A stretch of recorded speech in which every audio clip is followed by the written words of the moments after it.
Assalamualaikum warahmatullahi wabarakatuh. Pemirsa Sulan TV, senang sekali saya Gus Maulana kembali hadir di hadapan Anda dalam bincang hari ini. Pemirsa Sulan TV, kali ini di edisi tanggal 8 ya, 8 Juni 2021 kita akan membahas peran serta gotong royong pemuda di era digital. Karena diketahui ya pemirsa, pemuda itu dianggap sebagai generasi penerus bangsa. Pemuda itu diharapkan bisa mengisi kemerdekaan dan memperjuangkan bangsanya di masa yang akan datang. Tapi pada prosesnya banyak kendala yang menghampiri para pemuda ini, terutama karena dianggap pemuda sebagai kaum yang individualis, ya, karena merasa selalu benar dengan apa yang ia pijak. Dan itu sedikitnya menghambat sebuah pergerakan-pergerakan yang ada di kepemudaan. Seperti pada masa perjuangan dahulu, pemuda juga berkomitmen untuk selalu bergotong royong dalam membangun kemerdekaan. Nah, bagaimana di era digital, sistem gotong royong seperti apa? Kita sudah menghadirkan Kang Rizaldi Amri STP sebagai penggagas Rizaldi Amri Cup. Assalamualaikum, Mas Al. Waalaikumsalam. Saya izin buka masker ya. Silakan. Ini Mas Al dipanggilnya ya, betul ya? Iya betul, Mas. Akrab Mas. Sehat ya Mas ya? Alhamdulillah sehat, Kang Nana.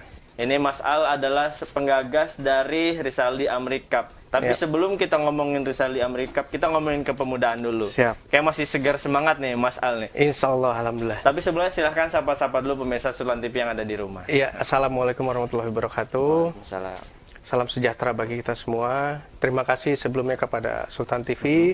Dalam hal ini dibawakan oleh Kang Nana yang masih muda dan segar. Amin, semangat amin. sepertinya dan smart seperti. Amin. Amin, insya Allah. Insya Allah jadi pemuda yang bersinergi dengan pemerintah maupun masyarakat yang membangun kota, khususnya Kota Serang, Provinsi Banten. Siap. Mas Al, kalau kita ngomongin generasi pemuda, Mas Al ini juga sebagai bendahara umum HIPMI ya, Himpunan Pengusaha Muda Indonesia. Betul. Ya, artinya tahu betul lah bagaimana psikologis anak muda zaman sekarang dan lain sebagainya. Kalau kita mengatakan pemuda di hari ini, bagaimana Kang Al melihatnya?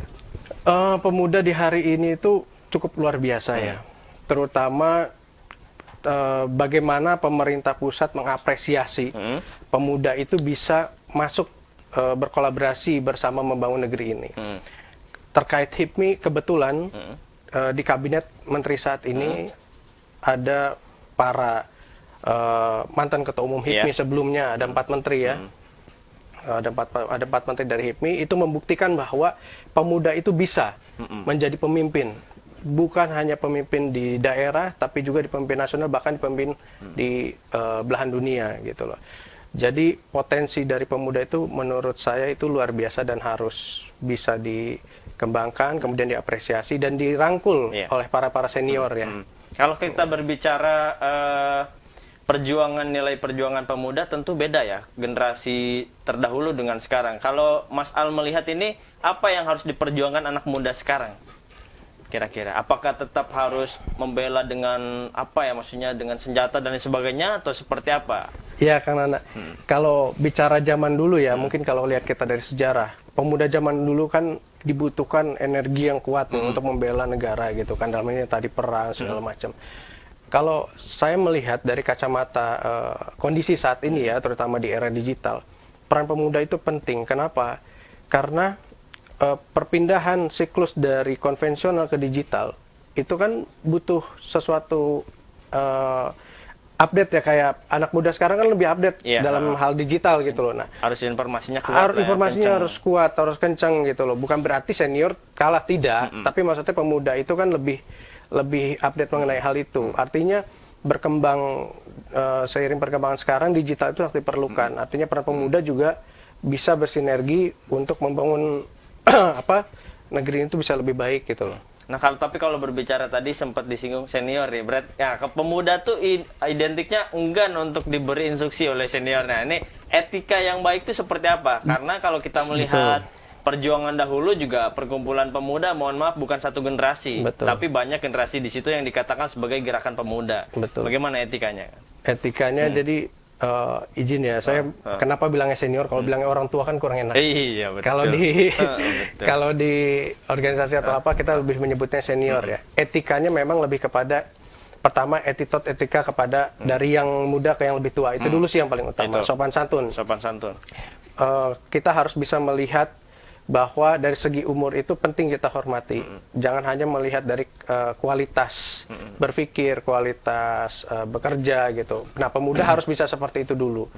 Bukan berarti sekarang pemuda merasa dia lebih baik, lebih pintar, akhirnya tidak bisa menghargai orang tua. Nah. Itu sih yang penting kalau. Tapi mohon maaf sih Mas Al, mungkin Mas Al juga pernah merasakan di titik bahwa saya selalu benar gitu. Iya. Saya selalu benar dan Iya. namanya juga pemuda dan itu adalah hal wajar. Nah, bagaimana menyikapi hal tersebut supaya meminimalisir egosentris gitu?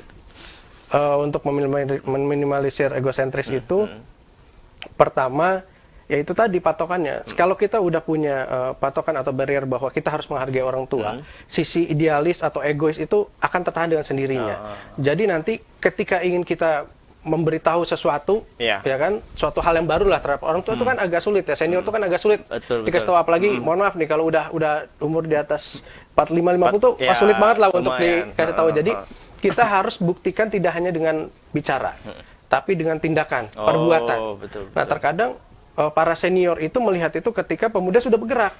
Tapi kalau belum, itu akan dianggap, wah ini cuma idealisnya aja yang kencang nih, emosinya aja yang masih belum stabil. Nanti giliran udah jalan, dia bingung sendiri. Nah, kebanyakan senior begitu.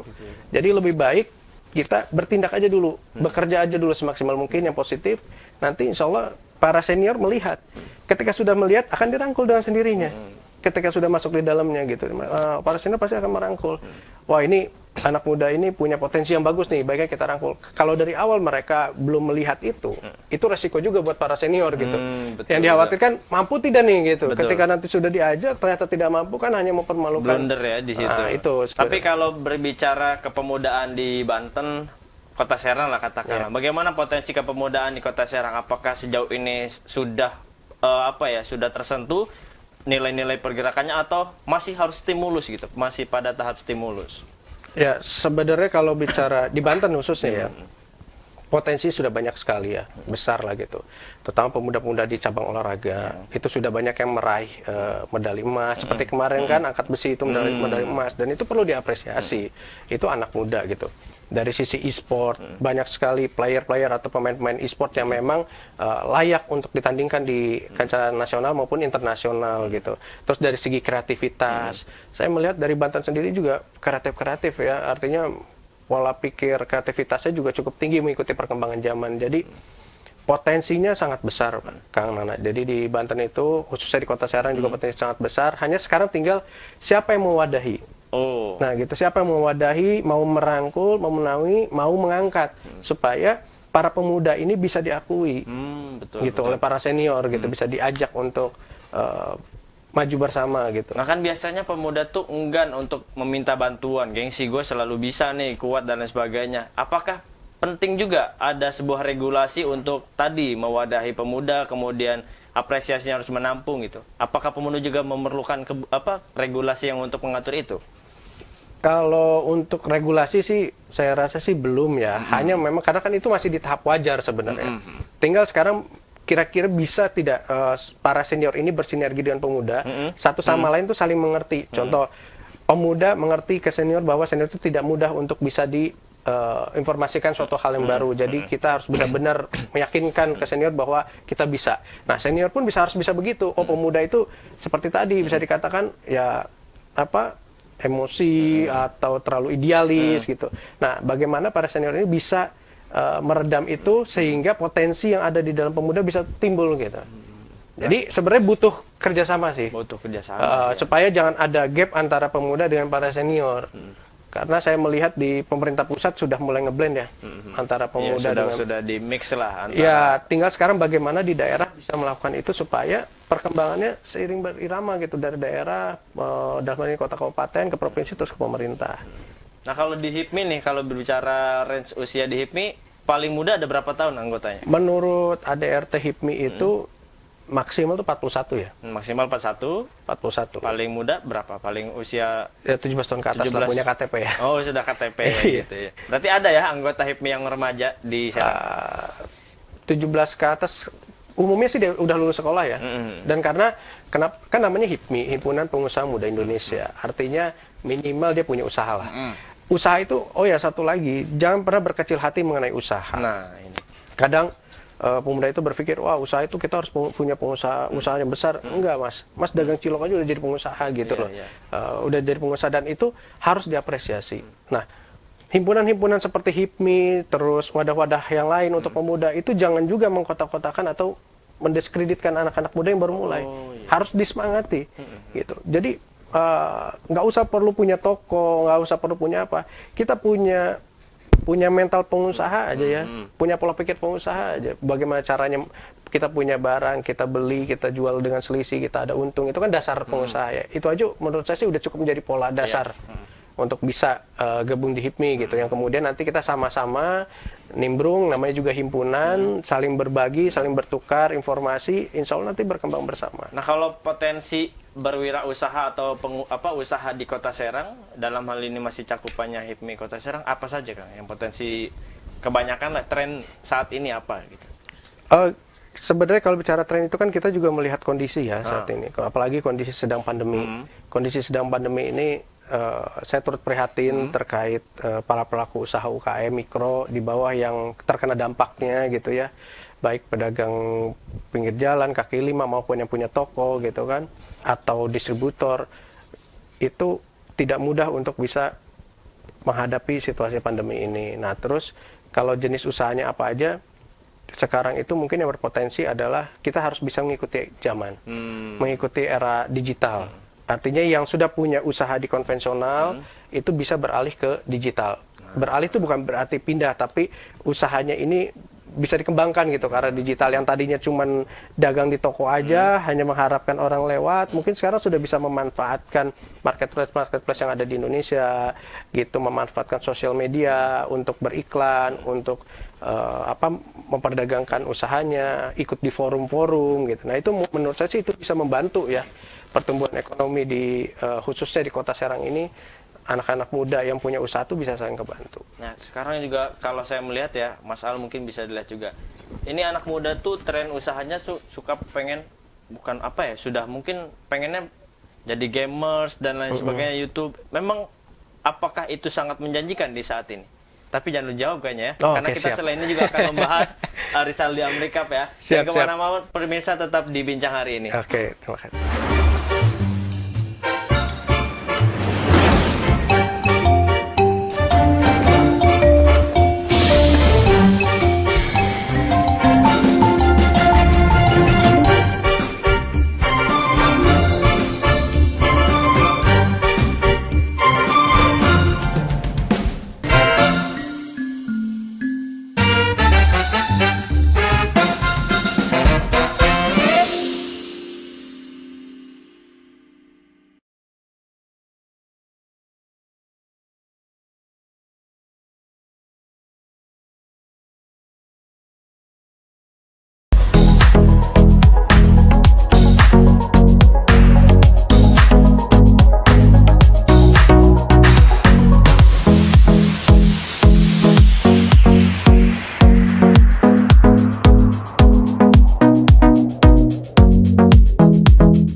Terima kasih pemirsa Sultan TV, masih di Bincang hari ini kita masih membahas gotong royong pemuda di era digital.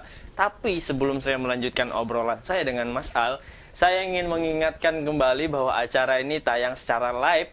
Di mana coba? Di channel baru Sultan TV, yaitu Sultan TV Live. Kenapa? Karena kita sedang memproyeksikan acara-acara live streaming yang lebih banyak lagi di channel ini. Jadi jangan lupa subscribe, like, dan komen, share juga sebanyak-banyaknya supaya mendapatkan informasi terupdate dari live streamingnya Sultan TV. Nah, kalau nanti ada tayangan ulangnya di Sultan TV channel utama. Jadi pantengin terus deh dua channel utama Sultan TV itu supaya mendapatkan informasi terupdate. Nah, kita masih membahas bagaimana tadi di segmen pertama ini menyoal game online dan lain sebagainya. Ini ada sebuah event yang namanya Rizaldi Amri Cup, sebuah event yang mengutamakan e-sport.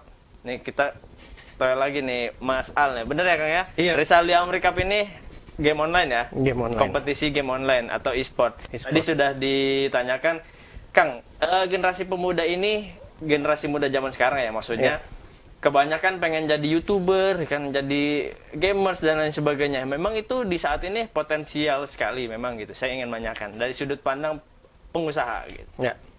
Kalau menurut saya dari sudut pandang pengusaha muda ya, karena kalau pengusaha aja udah senior udah gede banget ya.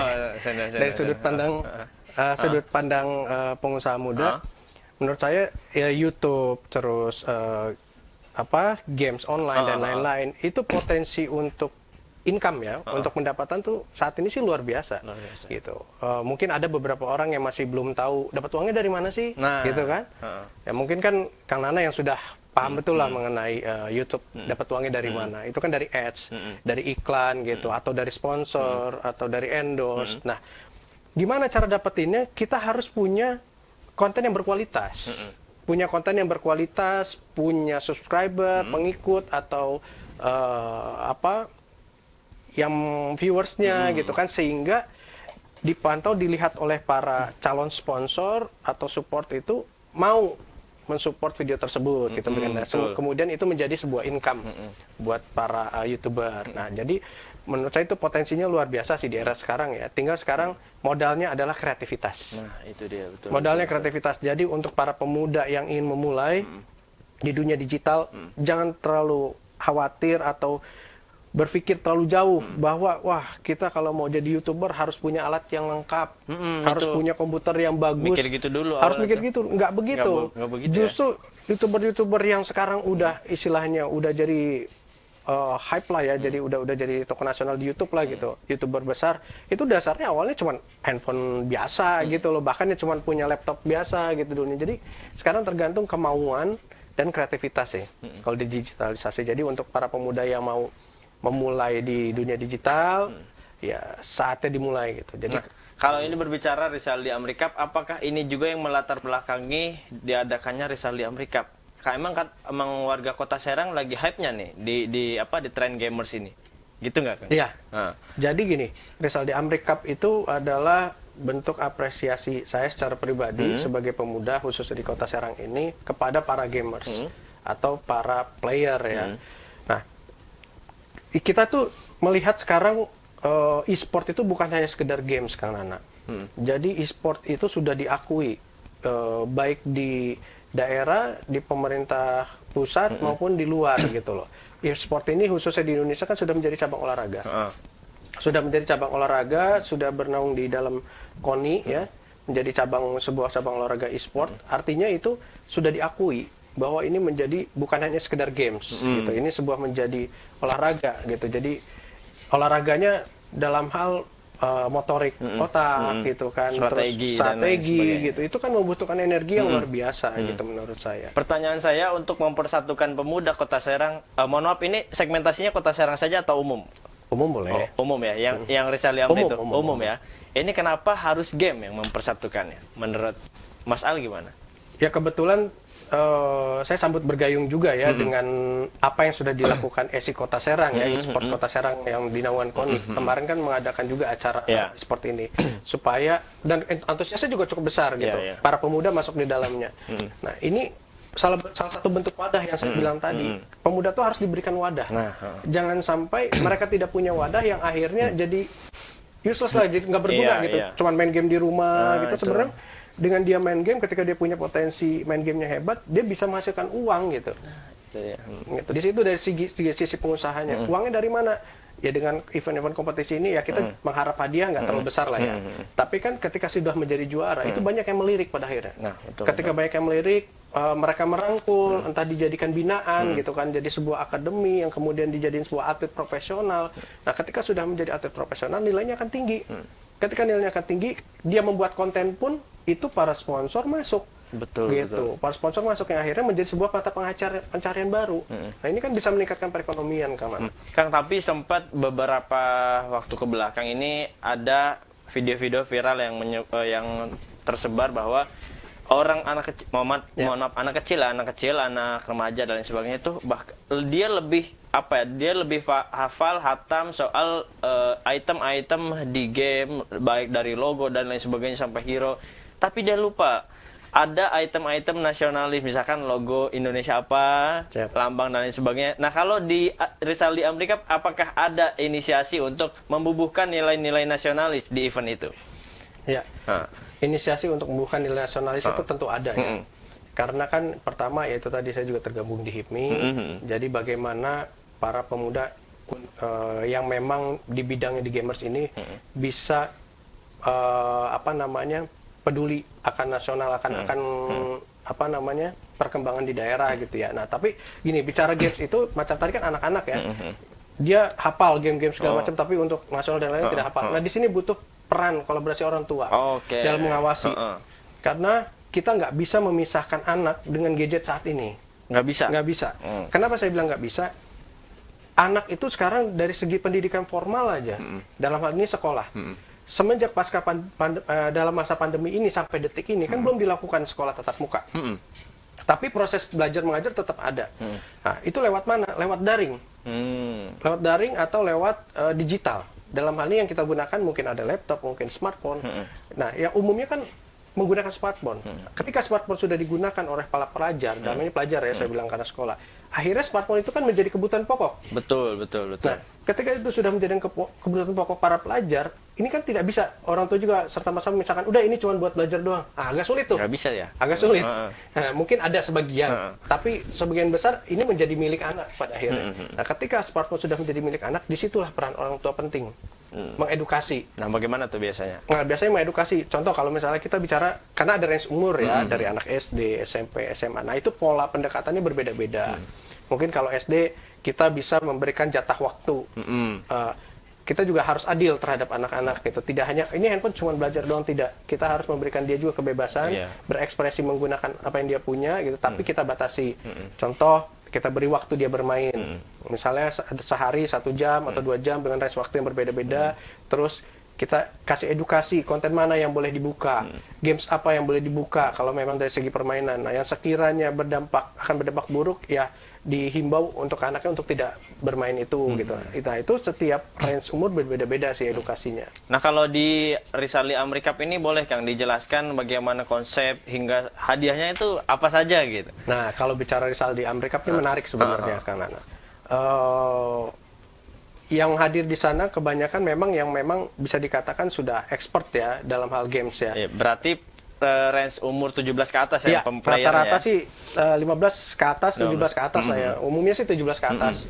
Karena memang lingkungannya juga mereka lingkungan yang biasa main game itu yang ya mungkin mengambil waktunya cukup banyak ya. Jadi kalau ketika sudah mengambil waktunya cukup banyak berarti dia sudah punya kebebasan waktu. Dalam ini sudah tidak bersekolah gitu loh. Nah, itu potensinya harus diangkat betul sih. Jadi kita terbuka bebas untuk siapa aja yang daftar. Umum berarti ya? Umum ya. Umum. Jadi yang baru bisa main game pun mau daftar nggak apa-apa karena memang hadiahnya cukup menarik. Kalau pede nggak apa-apa. Kalau pede nggak apa-apa. Daftar aja. Nah, syarat daftar itu apa saja kemudian? Syarat daftar itu hanya cukup mendaftarkan registrasi aja. Tapi masih dibuka kan? Masih dibuka. Pendaftaran masih dibuka ke panitia, cukup registrasi. Satu tim itu 5 orang. Ketika sudah berdaftar registrasi nanti akan diberitahukan kapan waktu bermainnya. Tempatnya di mana gitu kan. Yang menarik di sini adalah hadiahnya kan Ana. Hadiahnya cukup besar di sini saat ini. Gitu. Boleh Kang, berapa tuh? Hadiahnya 15 juta. 15 juta. 15 juta rupiah. Oh, gitu. Bisa tuh buat kemana kan jalan-jalan.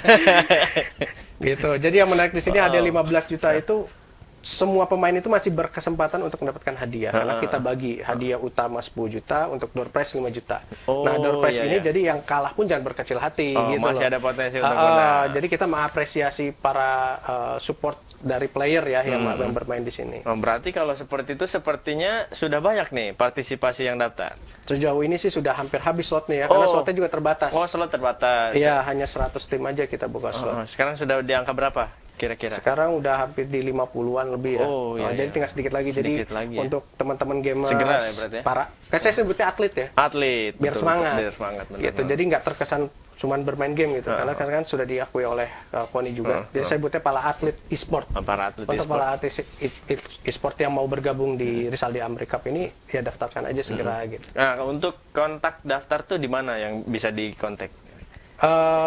Itu bisa at IG-nya B320 eSport ya. B320. Kebetulan kami juga berkolaborasi dengan IO eSport dalam ini B320 yang insya Allah sih sudah profesional dalam mengelola ini. Dan satu hal lagi, event ini dilakukan secara offline tanpa mengindahkan atau tetap harus mengikuti protokol kesehatan. Oh, jadi sekarang tatap muka ya? Iya, oke, tapi tetap oke. harus mengikuti protokol Oke. kesehatan Kang Nana, karena memang sekarang itu masa pandemi yang harus benar-benar kita harus bisa Iya, jaga iya, ya. Dan Jadi jarak dan sebagainya jarak dan diperhatikan. lainnya diperhatikan, harus menggunakan masker gitu. Nah, saya dapat bocoran nih tadi sebelum on air pemirsa, katanya hadiahnya bukan bentuk nominal rupiah nih, betul atau tidak? Nah, jadi yang menarik begini. Kebetulan ada tim juga yang support kita dalam ini NHC. NHC itu Neo Holistic Coin. Neo Holistic Coin itu adalah salah satu bentuk komoditi kripto. Wow. Cryptocurrency. Ya mungkin Kanana udah tahu lah ya. Sedikitnya lah, sedikitnya sedikitnya tahu karena cryptocurrency. beberapa hari kemarin sempat dibahas di Sulan TV soal kripto. Ya, jadi tapi tidak perlu khawatir nih untuk para player yang mendapatkan hadiah itu, kita memang berikan dalam bentuk NHC koin, tapi NHC itu bisa langsung dicairkan dalam bentuk uang. Oke, mungkin detailnya nanti akan kita Siap. bahas setelah segmen ini ya, karena narasumnya sudah datang pemirsa di studio. Untuk itu jangan kemana-mana, tetap di Bincang Hari ini. Iya.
Ya, terima kasih pemirsa masih di Bincang hari ini bersama saya Agus Maulana.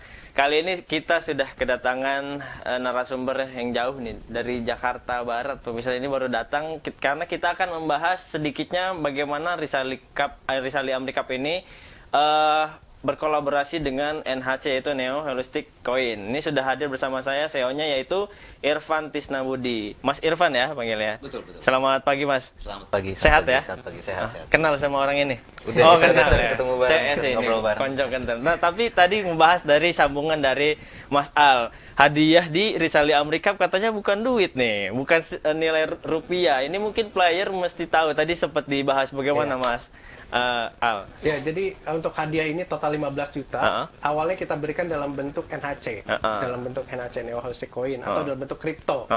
Tapi jangan berkecil hati, kripto ini kita masukkan ke dalam wallet atau dompet NHC-nya para player yang mendapatkan hadiah, itu bisa langsung dicairkan dengan uang seketika. Jadi nggak usah khawatir. Jadi ketika dia dapat hadiah, saat itu juga dia ingin ambil itu menjadi rupiah, menjadi uang, itu bisa ditransfer ke rekeningnya. Tapi yang menarik di sini adalah kalau kita berpola pikirnya lebih ke arah bisnis, lebih ke arah pengusaha supaya menjadi pengusaha muda ya. Koin itu tidak dicairkan menjadi uang, tapi justru malah Diputar kembali. Ya, diputar kembali di NHC sehingga bisa berpotensi mendapatkan keuntungan. Karena kan ini bentuknya komoditi ya, diperjualkan seperti saham lah. Cuman ini dalam bentuk digital gitu. Nah, mungkin detailnya bagaimana nih? NHC ini seperti apa sih kita perlu tahu. Mungkin pemirsa Sulan TV juga perlu tahu. Apa Mas Irfan? Jadi Neo Holistic Coin ini adalah sebuah aset kripto yang memiliki fitur kita disebutnya kalau di dunia cryptocurrency itu decentralized finance atau DeFi. Ini yang memungkinkan setiap orang itu bisa menikmati layanan perbankan, namun tanpa dibutuhkan bekerja sama dengan bank. Jadi mereka dengan sendirinya saja mereka bisa mengolah keuangan mereka. Itu hanya dengan menggunakan mobile aplikasi saja, tidak membutuhkan layanan teller bank ataupun harus ke bank. Itu mereka bisa melakukan sendiri. Ibarat itu mereka menjadi banknya sendiri gitu loh. Karena memang ini yang dimungkinkan oleh adanya aset kripto sekarang itu. Jadi kita bisa bertransaksi, bisa menikmati layanan layaknya layanan perbankan itu dengan bermodalkan mobile phone saja gitu. Artinya ini kripto asli Indonesia ya? Ini kripto, betul. Ini kripto asli Indonesia. Kebetulan salah satu advisor kita itu adalah Pak Nurdin Halid yang merupakan Ketua Umum Dekopin, Dewan Koperasi Indonesia. Nah, memang use case yang ingin kita create untuk Neo Holistic Coin ini adalah bagaimana aset kripto ini bisa memberikan layanan yang mirip dengan layanan koperasi simpan pinjam, tapi berbasis aset kripto. Koperasi itu kan salah satu tulang punggung perekonomian negara kita. Betul. Tapi kalau dari segi teknologi, mereka masih mengalami banyak ketertinggalan gitu. Nah, ini problem yang ingin kita solve. Gitu. Jadi kita meng-create sebuah aset kripto yang bisa diakses dan bisa digunakan semua fiturnya hanya dengan menggunakan mobile aplikasi saja, dengan hanya bermodalkan koneksi internet saja. Koperasi kekinian berarti Mas Al betul, ya. betul.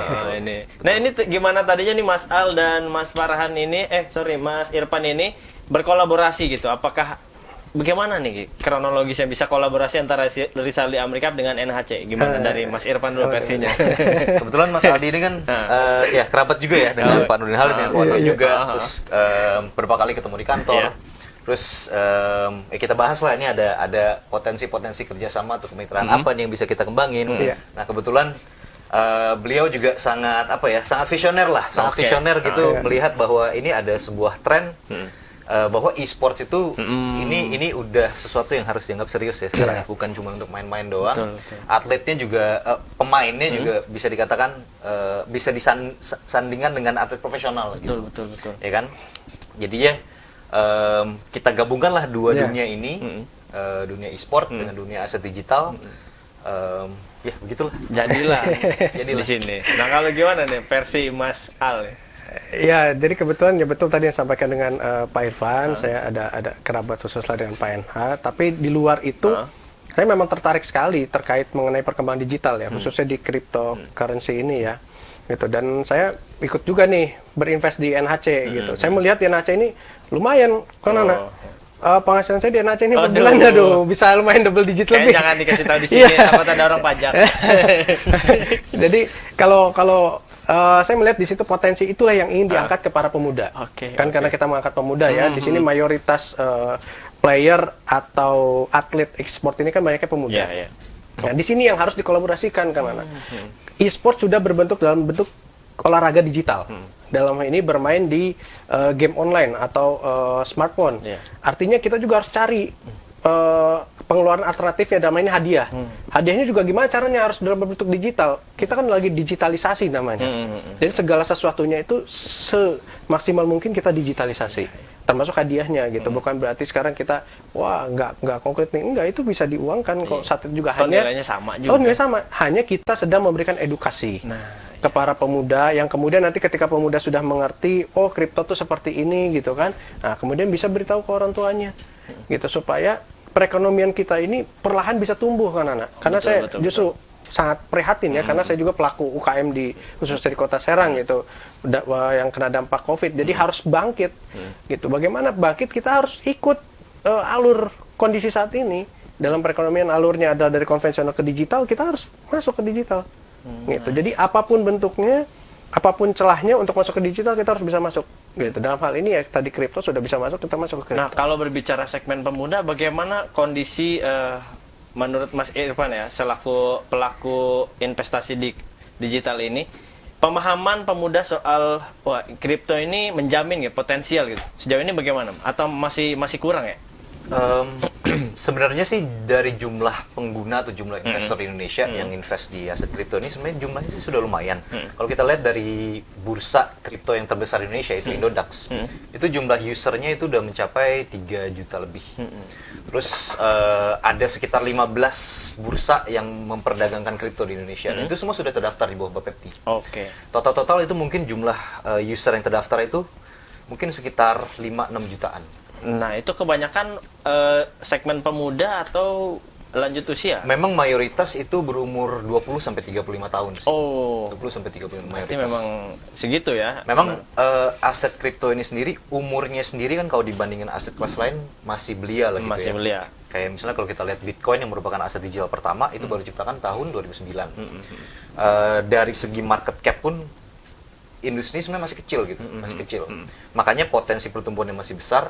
Terus kalau kita lihat dari fluktuasi nilai harganya dari setiap aset kripto, bahkan itu fluktuasi nilai harga itu sangat-sangat volatile. Naik turun itu sangat-sangat volatile karena memang dia masih kecil ukuran market cap-nya. Cuman saya lihat sih tahun ini sih aset kelas ini mulai masuk ke dunia mainstream investasi. Kalau kita lihat ada beberapa bank sentral yang sedang bereksperimen untuk menciptakan mata uang digitalnya sendiri yang notabene itu adalah cryptocurrency gitu. Terus kita lihat juga makin banyak negara-negara yang meregulasikan perdagangan aset kripto di negara sudah mereka. Banyak negara ya yang hampir di setiap negara sih sudah ada regulasinya sih. Di Indonesia apa sudah ada? Sudah ada. Di bawah Bapepti. Iya. Di bawah badan. Jadi ini karena statusnya sama seperti komoditi. Ya. Jadi ini di bawah Bapepti, bukan di bawah OJK. Mas, tapi kalau berbicara ini balik lagi ke Rizal Amrikap, hadiahnya bentuknya NHC. Apa untungnya kepada para atlet player yang mendapatkan hadiah bentuk NHC? Nah, karena NHC ini statusnya sebagai cryptocurrency, tadi saya sebutkan user tuh bisa menabung NHC-nya di aplikasi walletnya, istilahnya menternakan lah, menternakan NHC-nya itu sebenarnya layak, itu mirip dengan deposito bank. Tapi ini kita sebutnya ya deposito kripto gitu kan. Jadi user bisa mendownload aplikasi NHC Wallet di Google Play Store, bentar lagi juga akan tersedia di iOS Play Store. Terus mereka membeli NHC-nya itu di bursa. Nah, kita ini sekarang sudah terdaftar itu di bursa Probit. Itu bursa yang cukup banyak user base-nya di seluruh Asia. Next step-nya rencananya kita akan listing juga di salah satu bursa di Indonesia. Bursa kripto Indonesia. Nah, karena kripto ini kan dia tuh alat tukar yang tidak mengenal batas geografis ya. Betul. Gitu. Jadi bisa digunakan untuk bertransaksi antar negara dan sebagainya. Nah, jadi user bisa membeli NHC di bursa Probit, mentransfernya ke aplikasi walletnya, terus menabung. Nah, nanti kita juga akan menerbitkan itu fasilitas pinjam. Jadi ada fasilitas simpan dan pinjam di aplikasi wallet kita. Oke, berarti seperti itu ya. Luar biasa, ini konsep terbaru sepertinya ya di daerah Serang kan terutama. Bagaimana, Mas? Jadi gini, ada lagi sih yang jauh lebih menarik yang menurut saya ya. Kita mengenal dulu deh dasar awal nih kripto. Dulu sejarah singkat aja. Dulu Bitcoin itu hanya dipakai untuk alat tukar bermain game. Betul. Makanya ini kenapa saya hadiahnya NHC ini cocok lah untuk dikolaborasikan dengan e-sport ini gitu. Karena sejarahnya dulu seperti itu. BTC itu hanya dipakai untuk tukar koin game. Nah, kemudian bisa diuangkan bisa untuk beli pizza. Itu tahun 2012 kalau nggak salah ya, Pak Irfan ya. Itu kurang lebih angkanya di 9.000 sampai 12.000 per koin. Tahun 2012. Kemarin puncaknya di tahun 2021 ini itu mencapai 800 juta per koin.